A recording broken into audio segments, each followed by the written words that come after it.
Hello there, I'm the Biblical Translator, and it's early Monday morning, the 8th of April. And there's a lot of fears going around regarding the 3-day eclipse and how it could just be the end of humankind. We've seen in the news a lot of news about warning about putting on glasses and stuff like that. But what are the real dangers of the eclipse? I think, number one, it could be the radiation. Number two, it could be that it coincides with the devil's comet. And apparently, this eclipse, this solar eclipse, is meant to align with the devil's comet. So when people think that they're experiencing the solar eclipse, there's something more sinister going on. Now, we do not know whether or not what's going to happen from this evening, I think it's 7:52 in the UK, to the night time all the way around the world, because the world will be able to see it all the way around the world at their own night time. So they'll all be able to witness the eclipse. In the Bible, it says, intense darkness over the whole earth, and only light will come from blessed beeswax candles, and during which all enemies of the church will perish. Who are the enemies of the church? Are they just atheists? Are they those who are against Christianity? Or any type of, they're against anyone who follows God or the Word of God? Who are the enemies of the church? And how will we know who the enemies of the church are? I think when we think about today, for me, I am not going to operate in fear. I think it'll be business as usual, because for me, I'm thinking, okay, if there is going to be 3 days of darkness, it is going to take effect from this evening around 7 o'clock. It would be most sensible to have blackout blinds to prevent any kind of radiation or any type of negative energy from coming in. And but if it doesn't happen, because when the rain falls, it doesn't fall on one man's doorstep. It's going to affect everyone around you at that particular time. So you have to look after yourself in your space. And so if there are going to be 3 days of darkness, I'm not quite sure how you are meant to protect yourself other than to black out your home so that no radiation comes in.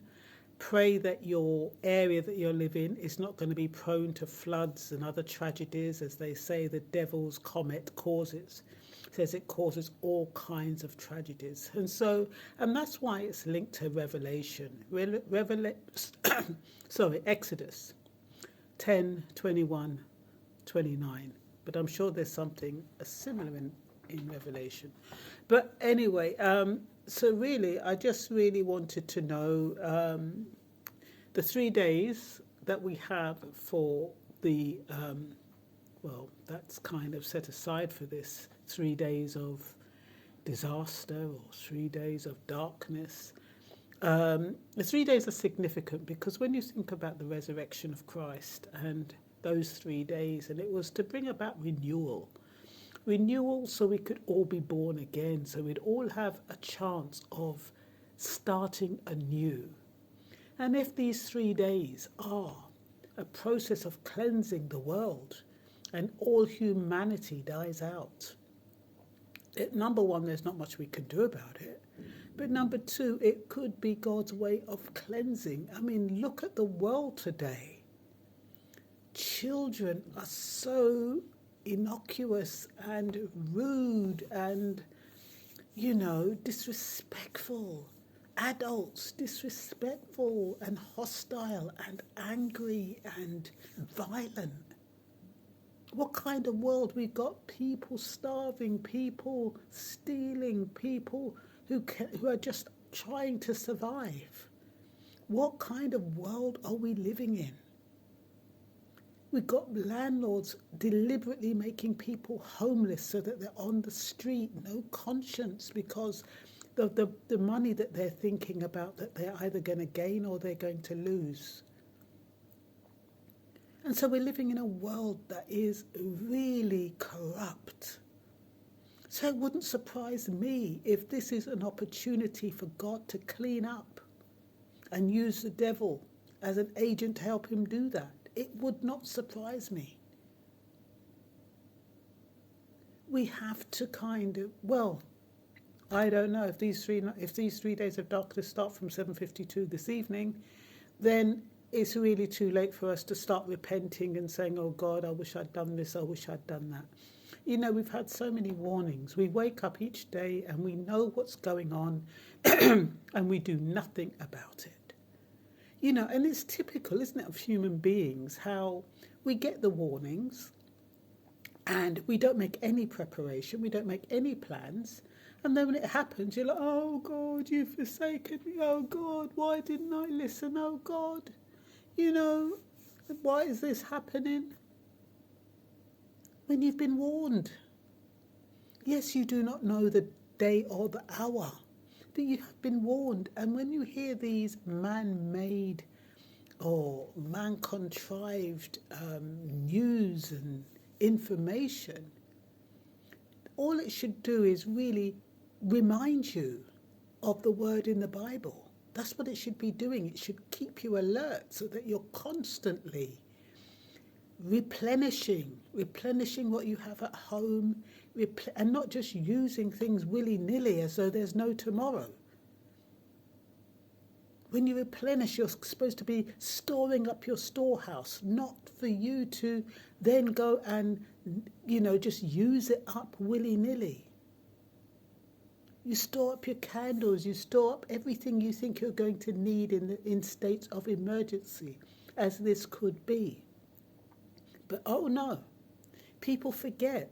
People look at the day and they remember that they made love last night and it was great, and they went to the movies and they went to a rave, or they went to the theatre, or wherever they went.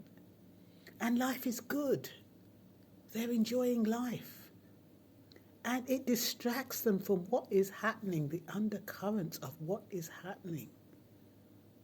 What we are not prepared for. We need to be conscious. We need to be alert to what is going on. You can't be sleepwalking.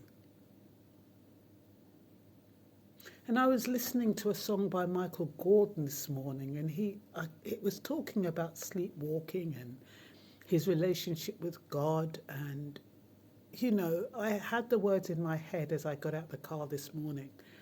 And then I've come up now, and because I was looking at the Bible and this, they've kind of gone out of my head. But my point is that too many of us are sleepwalking.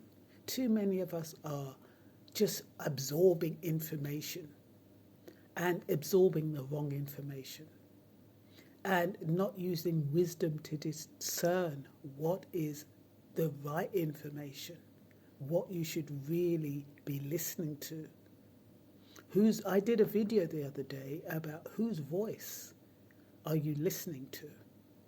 If it's the voice of fear, it's not the voice of God. And this isn't about, you can still prepare and plan and do what you need to do. But you're coming from a place of knowing, coming from a place of awareness. God speaks to people. He protects his own. You know when you are the chosen one, he'll speak to you. And he'll tell you what to do. Just like this morning, I don't know if I was told by God or whether this is of my own self while I'm doing this video. But all I know is that we need to be conscious, we need to be aware, and we need to be careful whose voice we're listening to. And with that, I wish you all a safe, and I pray that we get through the next 3 days. And and it's funny because it's it's the people of God who are more conscious about what is going on in these times and the significance. So, children of God,